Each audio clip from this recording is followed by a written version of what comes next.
انگریزوں کی نگاہ ہندوستان پر پڑتی ہے، اور ہندوستان پر پڑنے کے بعد جو ہے پھر وہ دھیرے دھیرے ہندوستان کے اندر ایسٹ انڈیا کمپنی کے ذریعے سے اپنے پنجے گاڑنے لگتے ہیں، اور پھر نتیجہ یہ ہوتا ہے کہ دھیرے دھیرے پورے ملک پر وہ قبضہ کر لیتے ہیں۔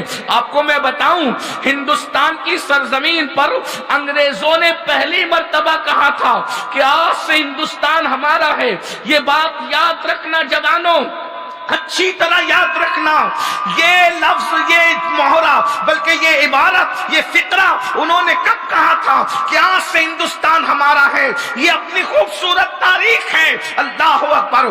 جب تک ٹیپو سلطان فتح علی زندہ رہے اس وقت تک کہ ہندوستان کو ہمارا کہنے کی انگریزوں میں ہمت نہیں ہوئی۔ جس دن ٹیپو سلطان فتح علی کی شہادت ہوئی ہے اس دن انگریزوں نے کہا تھا جب ٹیپو شہید ہو گیا ہے تو آج سے ہندوستان ہمارا ہے۔ اس کا مطلب یہ ہے کہ قبضے میں بھی تم ہی رکاوٹ تھے، قبضے میں بھی تم رکاوٹ بنے ہوئے تھے۔ اللہ اکبر! اور یاد رکھنا مسلمانوں، تمہارے اندر اللہ نے اتنے بہادر اور جری لوگوں کو پیدا کیا تھا کہ انگریز ان سے آنکھ ملانے کی ہمت نہیں کرتے تھے۔ اور یہ بھی اپنی تاریخ ہے کہ ٹیپو سلطان جس دن شہید ہوئے تھے اس دن ان کے گلے میں جو موتیوں کا ہار تھا اس زمانے میں اس کی قیمت 5 لاکھ کی تھی۔ یعنی مسلمان کتنا مالدار تھا۔ یہ میں کوئی ہوائی فائرنگ نہیں، آپ تاریخ سے چیک کریں۔ اب تو علم انٹرنیٹ پر آ چکا ہے، اب تو علم انٹرنیٹ پر آ چکا ہے۔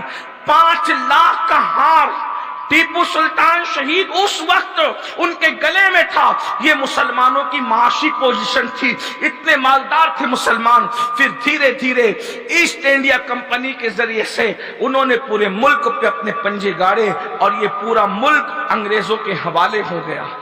دنیا کے جو دوسرے مذہب کے لوگ ہیں ان میں بھی بہت سارے لوگوں کو یہ تکلیف تھی کہ بھئی انگریز کیوں؟ اس لیے کہ انگریز مذہبی منافرت پھیلاتے تھے اور جو ہے روحانی اذیت پہنچاتے تھے، قلبی اذیت پہنچاتے تھے۔ مسلمانوں کو جو ہے وہ سور کے ذریعے سے قلبی اذیت پہنچاتے تھے، اور دوسرے مذہب والوں کو گائے کی چربی کے ذریعے سے اذیت پہنچاتے تھے۔ تو دوسرے مذہب کے لوگ بھی اذیت میں تھے کہ بھئی یہ کیا ہو رہا ہے، لیکن زیادہ تکلیف مسلمانوں کو تھی۔ اس کی وجہ یہ مسلمانوں کے فیور میں نہیں کہہ رہا ہوں، تاریخ بتا رہا ہوں۔ مسلمانوں کو زیادہ تکلیف اس لیے تھی کہ ان کے ہاتھ سے ملک گیا تھا، بادشاہت تو مسلمانوں کی تھی نا، تو مسلمانوں کے ہاتھ سے ملک گیا تھا، اس لیے مسلمانوں کو تکلیف زیادہ تھی۔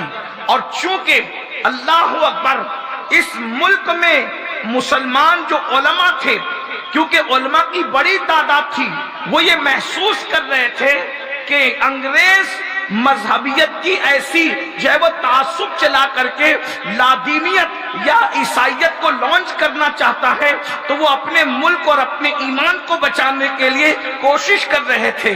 اس سلسلے میں علماء نے 1857 میں پہلی مرتبہ کوشش کی۔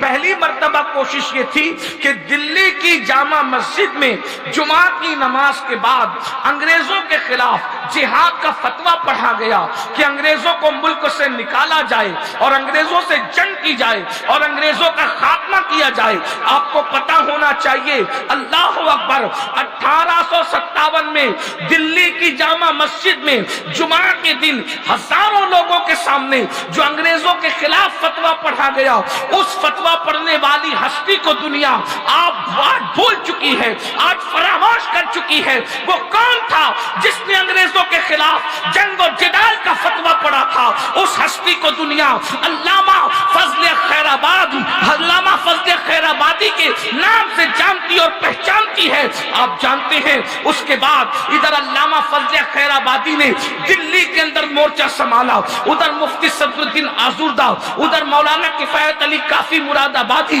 ادھر مولانا فیض احمد عثمانی بدایونی۔ اس طریقے سے ہمارے علماء، اللہ اکبر، ہمیں 1947 میں جو ہیرو تھے وہ یاد ہے، لیکن 1857 میں جنہوں نے پہلی اینٹ رکھی تھی، پہلی اینٹ آزادی کی، ہم اس کو بھول چکے ہیں۔ آج ہمیں انہیں یاد کرنا ہوگا۔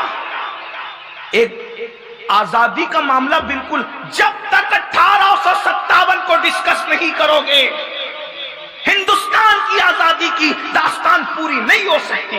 بالکل اسی طرح سے ایک کسان تھا، کسان نے کھیت کو صاف کیا، صاف کرنے کے بعد ہل چلایا، ہل چلانے کے بعد بیج ڈالا، بیج ڈالنے کے بعد حادثے میں اس کا انتقال ہو گیا۔ انتقال کے بعد اس کے بچے کو کسی نے کہا کھیت میں پانی دو، بس کھیت میں پانی دیا، چند مہینوں کے بعد فصل لہلہانے لگی تو بچہ کہنے لگا ارے ابا اتنی محنت کر کے گئے کچھ نہیں ہوا، ہم نے صرف پانی ڈالا اور فصل آ گئی۔ تو کسی مفکر نے کہا بچو پانی سے فصل نہیں آتی، اگر تیرا باپ بیج ڈالنا ڈالتا تو یہ پانی کبھی فصل نہ لاتا۔ بالکل ہندوستان کی آزادی کے دو ادوار ہیں، ایک وہ تحریک جو آزادی کے قریب چلی ہے، جس کو سب یاد رکھتے ہیں کہ آزاد کرایا، لیکن 1857 کو کیسے بھول سکتے ہو؟ پہلے ایک تو آزادی کی اس وقت رکھی گئی جس کو انگریز غدر کا نام دیتا ہے، جس کو انگریز دھوکے کا نام دیتا ہے، اور ہم اس کو انقلاب کا نام دیتے ہیں۔ یہ بہت بڑی قربانی تھی مسلمانوں کی، لاکھوں علماء یہ تمہاری قربانی ہے۔ دوسرے مذہب کے لوگوں نے بھی کام کیا، لیکن چونکہ میرا عنوان مسلمانوں کی قربانی ہے اس لیے میں مسلمانوں کا ذکر کر رہا ہوں۔ میرے بھائیوں، اس ملک کو آزاد کرانے میں تمہارے علماء کی کتنی بڑی قربانی تھی۔ دلی سے لے کے لاہور تک جتنے درخت تھے، ہر درخت پہ عالم لٹکا ہوا تھا پھانسی پر۔ کتنی بڑی تعداد میں علماء نے جام شہادت نوش کیا ہے، اور اللہ اکبر جو پبلک ہے اس کی تعداد تو لاکھوں میں ہے۔ اور کس طرح اذیت دی گئی، آج یہ اس اذیت کو ذرا سنیے تاکہ آپ کو پتا چلے۔ ہماری قوم تو اب اپنی تاریخ بھی نہیں پڑھنا چاہتی، رسول اللہ کی سیرت بھی نہیں پڑھنا چاہتی، اپنے بزرگوں کی زندگی بھی نہیں پڑھنا چاہتی۔